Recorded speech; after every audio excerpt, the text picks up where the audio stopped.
그러다 보니까 저는 이제 살아가야 할 사람이잖아요. 그렇죠. 이제 앞으로 네, 살 너무, 날이 많죠, 저보다. 너무 막연한, 너무 좀 깝깝한 거예요. 네. 저희는 이제 청소년한테는 계속 이제 위기를 막아야 한다 이렇게 얘기를 하지만 정작 어른들이 제대로 실천하는 모습을 본 적이 없거든요.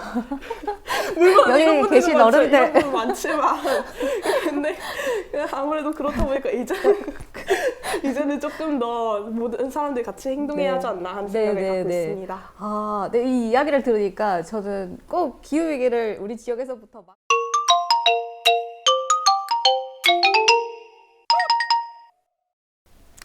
네, 두 번째 코너 시작하도록 하겠습니다. 이번에도 아주 특별한 손님을 모셨습니다. 이번 코너는 기후대담이라는 이름으로 동네의 기후활동가와 그리고 지역의 그 청소년이 서로 기후위기에 대한 질문과 답변을 나눈다라는 그런 기획인데요. 오늘 제 옆에 계신 분은 송곡여고 학생이고요. 제가 특별히 섭외를 했는데요. 소개 부탁드리겠습니다. 안녕하십니까. 저는 송곡여고 이제 2학년으로 올라가게 될 박다현이라고 합니다. 잘 부탁드립니다. 잘 부탁드립니다.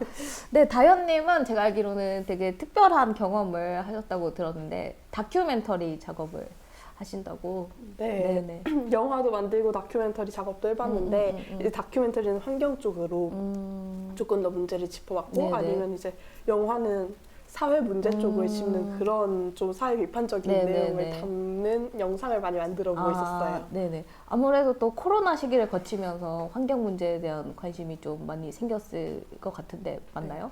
네, 확실히 이게 계속 접하고 싶지 않아도 그게 접하고 싶지 않다는 건 아니지만 네네. 자연스럽게 이제 접해지는 거예요. 이게 기사도 많이 쏟아지고 저희가 이제 핸드폰이나 그런 것도 많다 보니까 확실히 이게 환경에 대한 얘기가 많이 들려오더라고요. 그래서 자연스럽게 이제 관심을 가질 수 있게 되지 않았나 싶습니다. 네네네. 이 기후위기, 생태 파괴로 인해서 또 세계적인 재난이 있었는데 또 그것들이 아이러니하게도 또 지금 사람들한테 이제 질문을 던지고 행동을 해야 한다는 이런 메시지를 또 던지게 되는 것 같습니다. 그래서 이제 청소년이 사실 기후위기 대응의 핵심적인 또 당사자로 나서고 있잖아요. 청소년 기후행동이라는 단체가 있고 또 많이들 들어보셨을 텐데 바로 다가오는 4월 23일에 기후소송의 변론이 열립니다. 뭐냐면은 이제 청소년 기후행동과 시민사회가 기후 변화를 방치하는 정부 그리고 국회를 상대로 헌법 소원을 제기를 했어요. 그래서 정부가 불충분한 온실가스 감축 목표를 수립을 함으로써 이제 이 현재를 살아가는 그리고 미래를 살아가게 될 시민들의 행복 추구권과 생존권을 침해했다라는 것이 그 주요 이유인데요. 그래서 이런 상황 속에서 이제 이 소송을 제기한 사람들은 기후위기 방관은 위헌이다 이렇게 주장을 하고 있어요. 그래서 이러한 주장에 공감을 하시는지 그리고 청소년이 지금 이제 현재를 살아가는 당사자로서 이 기후위기가 좀 어떻게 느껴지시는지 이런 것들을 물어보고 싶네요. 사실 저는 이 법 공부를 제대로 해본 적이 없어서 위헌 여부에 대해서 제가 왈가왈부할 수는 없을 것 같고 그래서 주장에 동의한다 동의 못한다 이렇게 얘기를 할 수는 없을 것 같지만 제 개인적인 감상으로는 저는 이제 뭐라고 해야 할까요? 저는 사실 이게 기후위기가 너무 직접적으로 딱 보이는 거예요. 네네. 왜냐면은 갑자기 온도가 높아졌고 아열대성 기후로 변하고 있다, 대한민국의 한반도가. 그런 기사도 너무 자주 봤고, 막 온도도 너무 네네네. 상승을 많이 했고, 갑자기 막 폭우가 40 며칠 동안 쏟아지지 않나, 갑자기 눈이 안 내리지 않나 하는 걸 네네네. 보면서 되게 기후위기가 진짜 완전 빠르게 저희를 위협하고 있구나 하는 생각이 들었는데, 그러다 보니까 저는 이제 살아가야 할 사람이잖아요. 그렇죠. 이제 앞으로 살 너무, 날이 많죠, 저보다. 너무 막연한, 너무 좀 깝깝한 거예요. 이게 그래서 네. 이게 위헌인지 아닌지 상관없이 일단 저는 청소년 중 한 명으로서 말씀을 드리자면 저는 이게 저희가 이제 다 같이 더 늦기 전에 다 같이 행동해야 할 때가 왔다라는 생각이 들었어요. 네네. 이건 네. 아무래도 어른들의 이제 무책임한 모습을 보고 싶지도 않았고 네네네. 그리고 이제 저희는 이제 청소년한테는 계속 이제 위기를 막아야 한다 이렇게 얘기를 하지만 정작 어른들이 제대로 실천하는 모습을 본 적이 없거든요. 물론 여기 이런 계신 분들은 어른들. 이런 분은 많지만 근데 아무래도 그렇다 보니까 이제는 조금 더 모든 사람들이 같이 행동해야 네. 하지 않나 하는 네, 생각을 네, 갖고 네. 있습니다. 아, 네, 이 이야기를 들으니까 저는 꼭 기후위기를 우리 지역에서부터 막을 수 있겠다라는 확신이 들었고요. 네, 물론 그러니까 법적인 또 판단은 하기가 어려울 수도 있겠지만 그래도 만약에 이게 위헌 판결이 나고 많은 사회적 관심이 모아진다면은 충분하지 않다. 그리고 미래에 대해서 불안감을 느끼고 자기가 이제 생존의 이제 위기로 느끼는 사람들이 너무 많기 때문에 이제 국가나 뭐 그 기업이 정말 책임을 지고 제대로 행동해야 된다라는 인식은 좀 되게 확산될 수 있을 것 같아요. 그래서 이 소송이 참 변론이 잘 되고 좋은 결과가 나왔으면 하는 바람을 갖고 있고 또 중랑에서 계시는 많은 시민분들도 관심 있게 지켜봐 주셨으면 좋겠다는 바람입니다. 네, 그리고 또 다음에 또 여쭤보고 싶은 게 있었어요. 다름이 아니라 기후위기에 대한 관심 문제인데요. 또 기후위기를 많은 사람들이 관심을 가지고 있다고 또 정책의 우선순위로 놔야 된다고 이제 설문조사 결과 이런 것들이 나오긴 하는데 근데 또 막상 이렇게 살다 보면은 기후위기 문제보다는 뭐 사실 경제성장이 더 중요하다거나 당장에 뭐 기업이 이윤을 남길 수 있다면 환경 문제는 조금 이제 덜 중요하게 여겨도 된다거나 이런 인식들이 그래도 꽤 많은 것 같아요. 그래서 왜 이런 이야기들이 사회적으로 설득력을 가지는지 또 이렇게 생각하는 사람들을 변화시키기 위해서 어떤 좋은 방법이 있을지 이런 이야기를 어려운 질문이죠. 이런 어려운 질문을 드리고 싶습니다. 사실 저는 그렇게 생각했어요. 일단 사회 네. 분위기가 먼저 바뀌어야 하지 않나. 왜냐하면은 그런 식으로 정책을 만들고 기업이 이제 사회 자기의 자본을 굴리기 위해서는 이제 사람들의 많은 동의가 필요하다고 저는 생각을 하거든요. 네네네. 그래서 사람들의 그 마음, 사람들의 요구를 같이 요구에 부응해서 이게 그런 식으로 정책을 펼쳐 나가는 사람들이 정치인과 바로 기업인들이라고 생각을 하는데 저희가 사회적으로 요구하는 가치가 그럼 달라져야만 그들이 얘기하는 방향이 달라지고 그럼 결국에는 저희가 조금 더 나은 사회로 나아갈 수 있다고 믿거든요. 그래서 일단은 저희가 조금 더 기후 위기는 얼마나 더 심각해졌는가에 대해서 많이 얘기를 해야 하고 그런 식으로 꾸준히 이제 요구를 해서 사회가 바뀌어야지만 되지 않나. 그거에 제일 우선순위라고 생각을 해요. 그 사람들이 직접적으로 바꾸기보다는. 좀 더 많은 목소리를 내고 또 구체적으로 기후위기의 심각성과 현상에 대해서 알릴 수 있도록 하자. 네. 사실 그렇기 때문에 동네에서 기후정해진을 하는 이유이기도 하죠. 네, 이렇게 또 의미를 잘 짚어주신 것 같습니다. 저는 이 정도 질문을 준비했는데 혹시 또 다현님께서 저한테 궁금하신 건 있으실까요? 저는 사실 이제 좀 되게 무책임하게 그냥 기후위기에 대한 문제는 뒤로 밀어버리는 분들을 되게 많이 봐왔어요. 보고 싶지 않았지만. 근데 이런 식으로 이제 기후 행진도 이번에 3월 16일에 있을 예정이고 그런 직접 행동하시는 모습이니까 굉장히 이제 대단하다, 존경스럽다 약간 이런 생각이 드는 거예요. 그래서 혹시나 이게 너무 미뤄두고 싶은 문제일 수도 있는데 어쩌다가 이렇게 일을 시작하게 되셨는지 이런 걸 여쭤보고 싶었어요.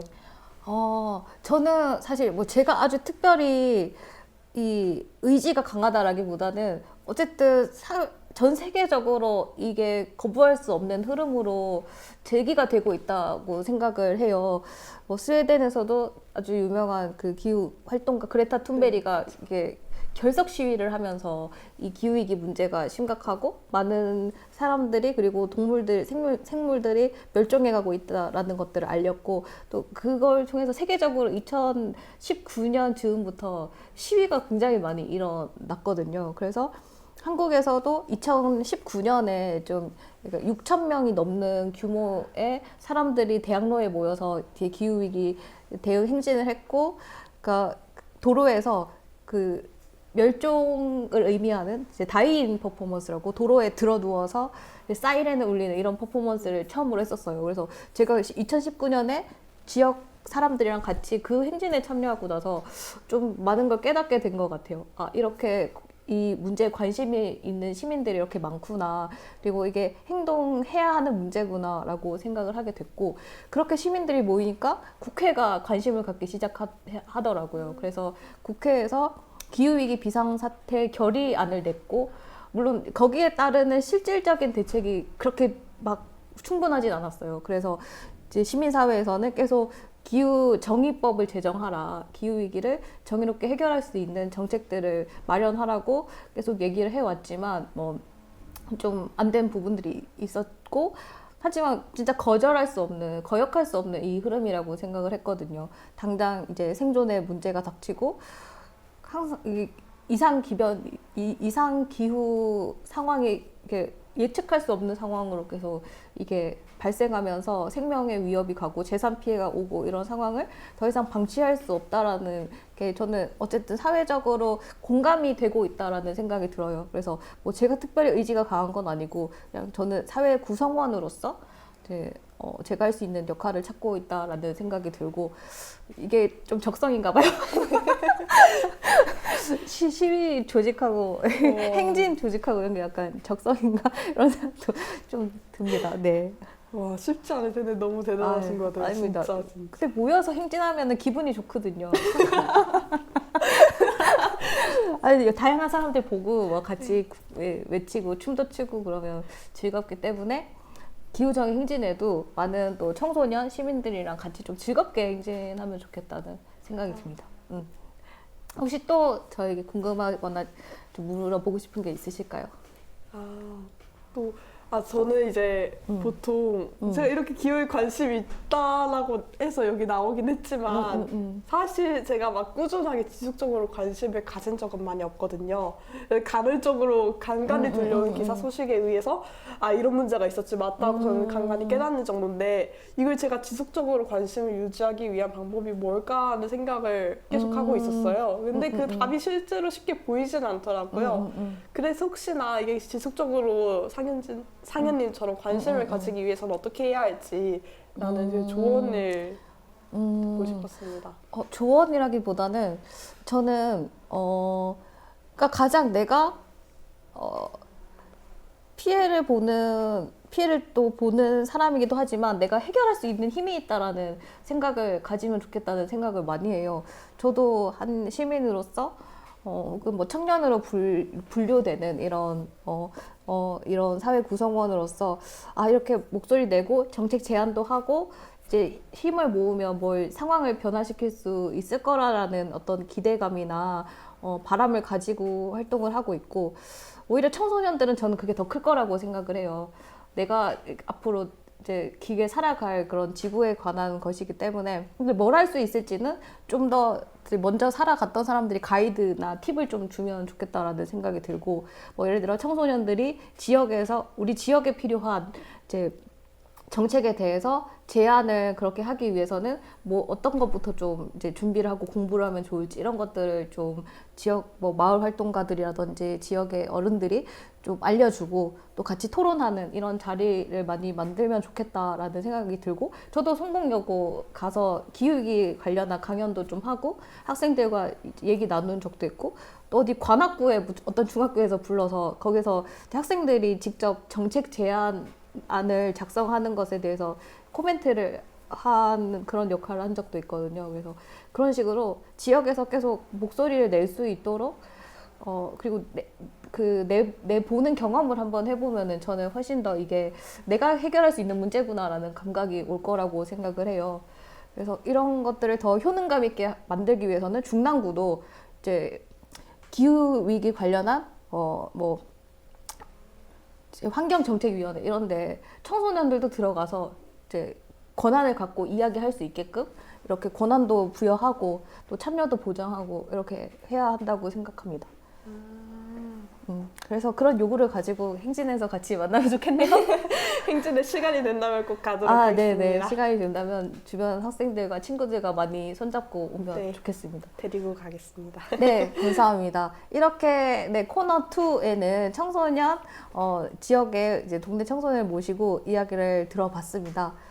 네, 그러면 아까 전에 모셨던 그 손님 풀뿌리 활동가 분과 또 이렇게 청소년 모시고 마무리를 해보도록 하겠습니다. 네, 오늘 3월 16일 다가오는 중난 기후정의 행진을 맞아서 기후위기에 대한 이야기 자리를 만들어 보았습니다. 네, 보이는 라디오 다들 즐거우셨나요? 네. 네, 저도 이야기를 나누고 들을 수 있어서 너무 좋았습니다. 그러면 마무리하면서 오늘 이야기 손님으로 모셨던 분들 소감 듣고 끝내도록 하겠습니다. 우선 첫 번째 이야기 저부터 할까요? 손님이었던 뭐하나? 네. 그러니까 기후위기를 생각할 때 우리가 좀 움츠러들기 쉬운 것 같아요. 왜 우주 얘기하다 보면 우주에서도 지구가 점이고 지구에서도 나도 내가 점인데 내가 얼마나 작은 존재인가 이렇게 생각하기 쉽잖아요. 기후위기를 생각할 때도 이게 너무 거대한 흐름인데 지구가 이렇게 뜨거워지고 있고 이렇게 우리가 고통받을 미래가 너무 뻔히 보이는데 내가 뭘 할 수 있을까 싶어서 내가 되게 작아지고 그런 의미에서 이제 기후우울이라는 표현을 쓰기도 하잖아요. 그래서 이럴 때일수록 우리가 뭘 할 수 있는지 작은 것부터 이야기하는 게 저는 기후 우울에서 벗어나고 실질적으로 우리가 힘을 가질 수 있는 첫 번째 단계라고 생각을 하거든요. 그런 의미에서 제가 되게 좋아하는 야생학교라는 책에 있는 한 구절을 좀 읽어드릴게요. 네, 한번 들어봐 주세요. 일관성이 부족해도 좋은 딱 한 가지 예외가 있다. 바로 환경을 보호하고 자연을 위하는 일이라면 그렇다. 대쪽 같은 일관성이 없다 하더라도 용인될 수 있고 다소 모순되는 면이 있더라도 좋다. 한 가지라도 아끼고 보호하고 경감시키려는 노력이 아무것도 하지 않는 쪽보다는 언제나 낫기 때문이다. 일관되게 반환경적인 사람보다는 비일관되더라도 친환경적인 사람이 낫다. 라는 생각입니다. 감사합니다. 네, 그래서 너무 정답을 찾지 마시고 내가 할 수 있는 것부터 함께 지역에서 실천을 해갈 수 있으면 너무 좋겠다는 생각이 들었습니다. 네. 네, 그럼 또 오늘의 특별한 손님, 네, 다현님의 또 소감을 들어보도록 하겠습니다. 아까 말씀드렸듯이 저는 좀 이렇게 기후위기에 막 지속적으로 관심을 가지는 사람이 아니었어요. 근데 이렇게 지속적으로 관심을 가지시고 행동하시는 분들의 얘기를 들을 수 있어서 너무 뜻깊은 시간이었다고 할 수 있겠습니다. 저는 이제 저도 이제 곧 있으면 어른이 될 텐데 저도 무책임한 어른이 되지 않으려고 노력할 수 있을 것 같고 여러분 다른 이분들 덕분에 그리고 제가 이렇게 노력하는 만큼 여러분 모두가 이 방송을 보시는 여러분 모두가 무책임한 어른, 무책임한 사람이 되지 않도록 노력해 주셨으면 좋겠다는 생각이 들었습니다. 와, 예, 이 책임감이 또 자극되는 그런 말씀이셨던 것 같습니다. 그래서 뭐 우리가 서로가 비난을 하는 것이 아니고 조금 더 할 수 있는 역할들을 지역사회에서 찾아보면 좋겠고요. 그래서 다가오는 3월 16일 중난 기후정의 행진은 단순히 뭐 정부나 구에 요구를 하기보다는 우리가 지역에서 앞으로 할 수 있는 것들을 찾아가고 우리가 뭘 만들어 가겠다는 어떤 선언을 하는 장이 될 것 같아요. 그래서 신나게 즐겁게 함께 할 수 있으면 좋겠습니다. 그래서 이 염원을 담아서 마지막으로 이제 3.16 중난 기후정의 행진에서 만나요를 함께 다 외치고 마무리를 하도록 하겠습니다. 네. 네, 준비되셨죠? 네. 네. 하나, 둘, 셋. 3.16 중난 기후정의 행진에서 만나요! 씹었어. 이럴 줄 알았어. 한번더 하자. 이거 완벽해. 일조수로 따야 되기 때문에 좋아. 완벽하게 가야 돼. 자, 하나, 둘, 셋. 3.16 중난 기후정의 행진에서 만나요!